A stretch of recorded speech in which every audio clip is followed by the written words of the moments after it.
Upendra, Ram Pothineni, Bhagyashree bores కలిసి నటించిన cinema Andhra king తాలూకా భారీ అంచనాలతో రిలీజ్ అయింది. కానీ సినిమా మొదలైన కొన్ని నిమిషాలకే మనకు అర్థమవుతుంది కథలో పసలేదని.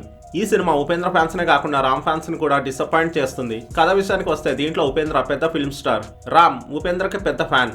కానీ తన హీరో నటించిన సినిమాలు వరుసగా ఫ్లాప్స్ అవడంతో నెక్స్ట్ సినిమా కొనడానికి బయర్స్ ఎవరూ ముందుకు రాకపోవడంతో సినిమా మధ్యలోనే ఆగిపోతుంది. అయితే ఉపేంద్రని ఎప్పుడు డైరెక్ట్ గా కూడా కలవని రామ్ అతని బ్యాంక్ అకౌంట్ లో ఏకంగా 3 కోట్లు వేస్తాడు. అడిగితే కూడా సహాయం చేయని మనుషుల మధ్య తన పేరు కూడా చెప్పకుండా ఇంత సహాయం చేసిన ఫ్యాన్ ఎవరు, ఎందుకు చేశాడనే విషయాన్ని తెలుసుకునేందుకు తానే అతన్ని కలుసుకోవడానికి బయలుదేరతాడు ఉపేంద్ర.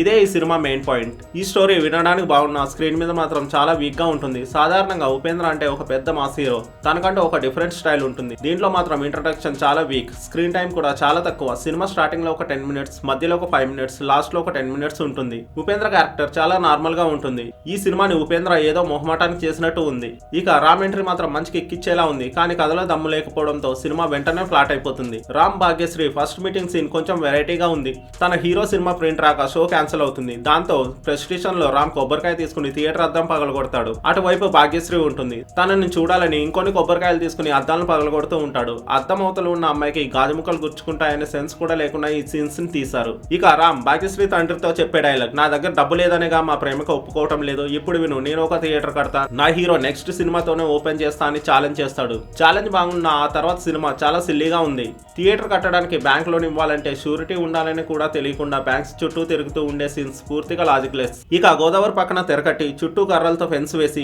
ఓపెన్ థియేటర్ కట్టి దాంట్లో పాత సినిమా రీల్స్ తెచ్చి రోజు ఒక షో వేస్తూ ఉంటాడు. కలెక్షన్ మాత్రం 20 నుంచి 30 వేలు. కానీ సినిమా స్టోరీ 22 ఏళ్ల క్రితం జరుగుతుంటే ఆ కాలంలో రాజమండ్రి బెల్ట్ లో టికెట్ ప్రైస్ యావరేజ్ గా 5 నుంచి 15 రూపాయలు ఉంటుంది. ఈ లెక్కన తన ఓపెన్ థియేటర్ లో టికెట్ 5 నుంచి 10 రూపాయలు ఉన్న 2000 మించదు. ఇంత పెద్ద ఆర్థిక లెక్కను డైరెక్టర్ ఎలా మిస్ అయ్యాడో అర్థం కాదు. అంతేకాదు గోదావరిలో దొరికే ఇసుకను ఇష్టం వచ్చినట్టు తవ్వి వందల కొద్ది ట్రాక్టర్స్ తో లోడ్ చేసి అమ్మేస్తూ ఉంటాడు. అలా ఎవరు ఇష్టం వచ్చినట్టు వాళ్ళు అమ్మేసుకుంటే రెవెన్యూ డిపార్ట్మెంట్ ఏం చేస్తుంది? ఆ ఇసుక ర్యాంప్ ను వేలం పాటలో పాడుకున్న పెద్ద మనుషులు ఏం చేస్తున్నారు? ఇలా సినిమా మొత్తం లాజిక్ లెస్ గా ఉంటుంది. సాంగ్స్ అండ్ డైలాగ్స్ బాగున్నాయి. Ram Bhagyashri love track attraction గా ఉంది. భాగ్యశ్రీ యాక్టింగ్ ఎక్స్ప్రెషన్స్ చాలా డీప్ గా ఉన్నాయి. కొన్ని సీన్స్ లో, ముఖ్యంగా ఇంటర్వెల్ సీన్స్ లో వాళ్ళిద్దరూ నిజంగానే ప్రేమలో ఉన్నట్టు చేశారు. మొత్తం మీద రొటీన్ కదా. First half okay, second half bore, climax drag. Ram Bhagyashri acting కోసం టైం పాస్ కి ఒకసారి చూడొచ్చు. ఈ మూవీకి నా rating 2.5 out of 5. Thanks for watching.